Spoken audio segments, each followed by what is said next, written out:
Hey guys, welcome back to the food forest. It's been, I think, almost 2 years to the day that since we made a sort of a video where we just walked through the food forest. And now it's almost 9 years old. This fall it will be 9 years old since we started on a bare field. And 2 years ago we made a video where we just walked through the pathways and had a look at what was growing and what was beautiful. And this year I think I would just like to do the same, invite you inside, and we will have a look at this crazy growth that has been happening even in the last 2 years. I'll make a link to the last video from 2 years ago so that you can maybe get a feel of how the garden has changed and how it has sort of filled out. That's very much the experience I'm getting.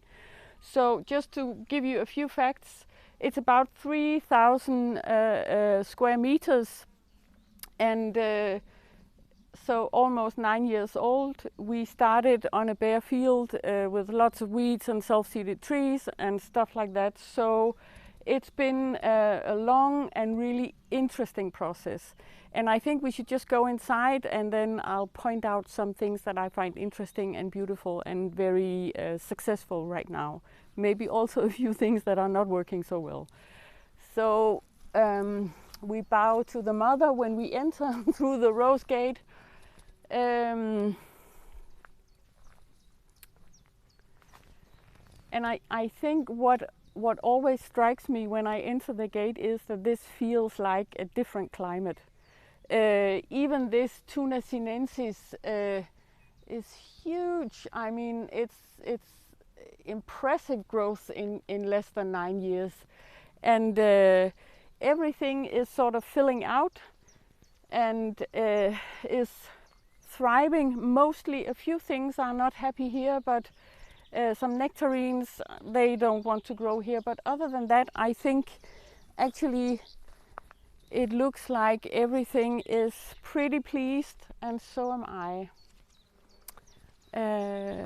So this is the end of June 2022, and as you can see, crazy flowering is happening right now.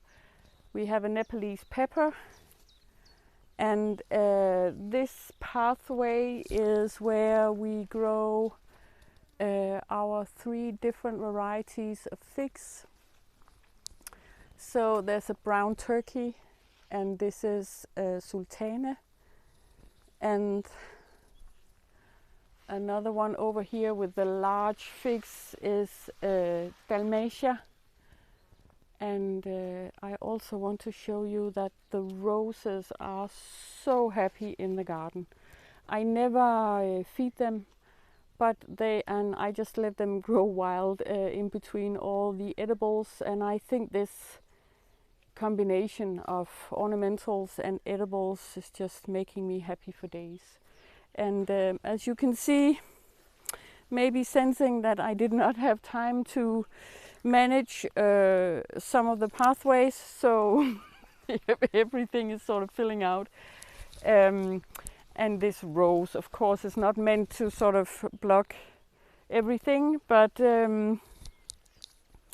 I'm hoping my husband can make his way through without being sort of caught up in in all the growth.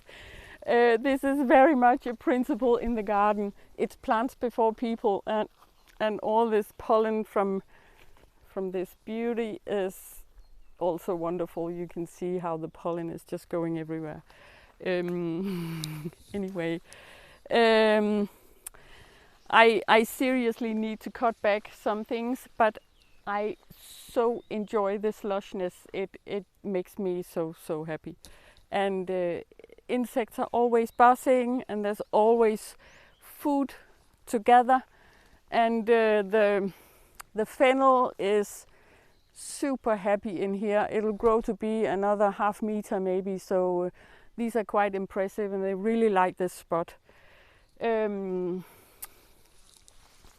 I also thought I would show you this sea buckthorn sea berry.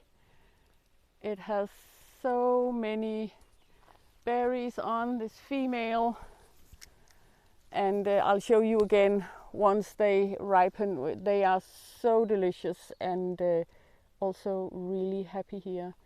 And we've entered the berry season, something I always long for. So these are the first cherries. These are a light colored variety. I don't know the exact variety. I've got it somewhere in some of my papers, but we eat it, and that's the whole point of it. So it's delicious, and along with lots of strawberries, lots of woodland strawberries, and raspberries, then it's the start of the berry season. Yummy. And maybe you can get a feel of this. It feels like a forest, and I think that is so lovely. Maybe you can also sense that this pathway has been claimed by the raspberries, and I'm going to let them ripen, and I'm going to pick them, and then I'm going to really cut back on this so that we can reclaim this pathway. It is looking quite lovely as it is, and I think this safari feel is quite wonderful. So let's go up here, and then we can have a look around like we did in the last video, and sensing how much everything has sort of filled out in the food forest. So it's both the trees and the bushes have matured, of course, but it's also all the ground layers are more mature and more filled out, and I would be really pressed to find any bare soil anywhere in the garden. Something I think is super, super lovely and important.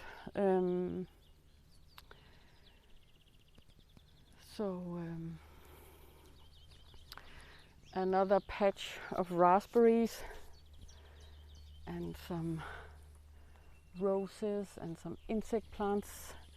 Lots of fennel again. I mean, I'm allowing everything to self-seed. Some places I remove some of the stuff because otherwise I would have only fennel and chicory and a few other things.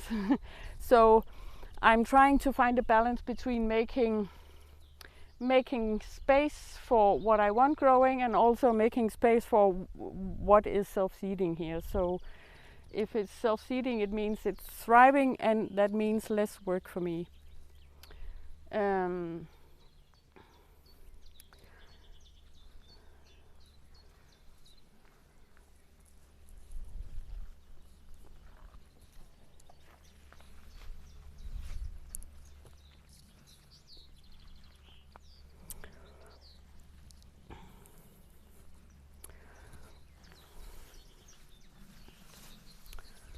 It's hard to get by. Are you managing okay? I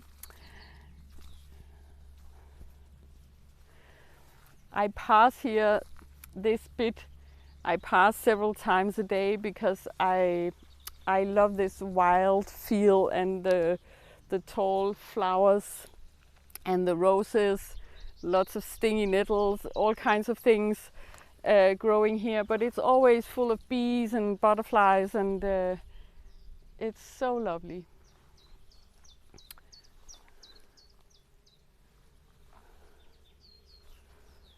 And very soon the black currants will be ready, and the red currants and the white currants also. So they actually do tolerate quite a lot of shade. I'm impressed with them in terms of how the yield is actually sort of keeping up. It will lessen a little bit as the trees are maturing and shading some of the sun they usually would get, but it's quite impressive how much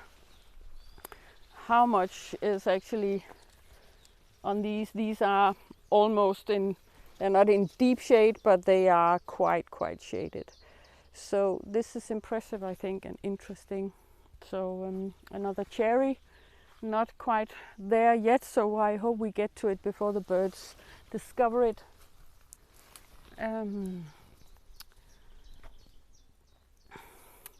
The large daylilies are out now. These orange ones are an absolute favorite in the salad bowl. And I think the combination with the roses here is amazing. I do love it.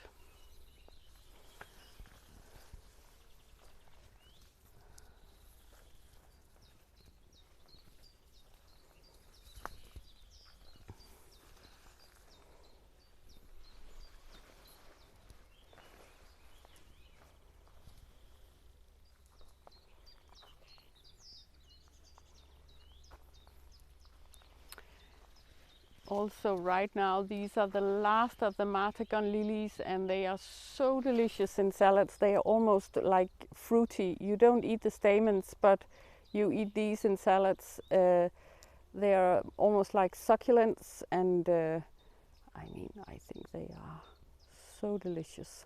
I've got lots of different colors, and I mean, they are not demanding in any way, and they actually also self-seed, and they spread also by they are making more onions on the side, so it's not onions, it's bulbs. But anyway,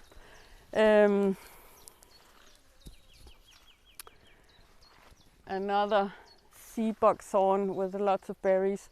I mean, we could feed an army with C vitamin, but they are also nitrogen fixers and really lovely in the garden.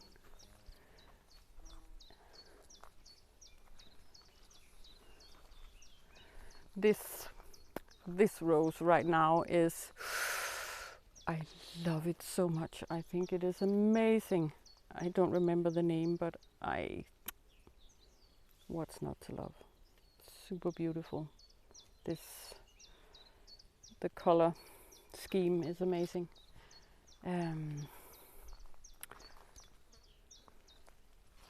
It's quite dry, but luckily we had a bit of rain the other day, so everything is looking sort